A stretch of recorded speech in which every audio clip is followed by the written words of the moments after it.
Bonjour à toutes et à tous, je suis ravie de vous retrouver pour À la Une. Tout de suite, les titres de ce lundi 21 octobre. En Moldavie, les résultats sont très serrés. Après le journal, notre focus nous emmènera au Mexique. Le 1er octobre, Claudia Sheinbaum a pris ses fonctions comme présidente. Elle hérite d'un pays où le crime organisé impose encore sa loi dans de nombreuses régions. Plus de 30 000 meurtres sont commis chaque année. La ville de Culiacán, dans l'état du Sinaloa, est récemment devenue le symbole de cette épidémie de violence. Culiacán, ville assiégée par le crime organisé, c'est à voir donc dans 15 minutes. En Moldavie, le oui et le non sont toujours au coude à coude. Les électeurs devaient se prononcer sur l'inscription dans la Constitution de l'objectif d'une adhésion à l'Union européenne. Ils étaient aussi appelés aux urnes pour l'élection présidentielle. Maia Sandu, la présidente sortante pro-européenne, arrive en tête du premier tour. Elle a accusé de son côté, je cite, des groupes criminels d'avoir sapé le référendum. Sophie Samaï. L'armée israélienne, de son côté, poursuit ses bombardements sur le Liban. Hier, elle dit avoir visé des dizaines de cibles du Hezbollah à Beyrouth, mais aussi dans le sud du pays, et notamment un organisme financier.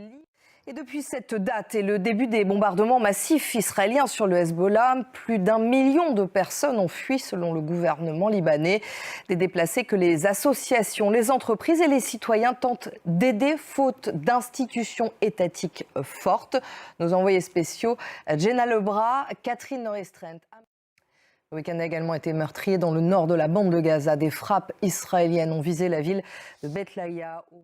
Au Kurdistan irakien, les résultats des élections législatives d'hier seront connus ce soir. Aux États-Unis, la campagne pour la présidentielle bat son plein. Le 5 novembre, Kamala Harris et Donald Trump s'affronteront. La COP16, autrement dit la 16e conférence mondiale sur la biodiversité, débute aujourd'hui en Colombie. Après les promesses formulées en 2022, les États doivent maintenant montrer qu'ils sont prêts à passer à l'action.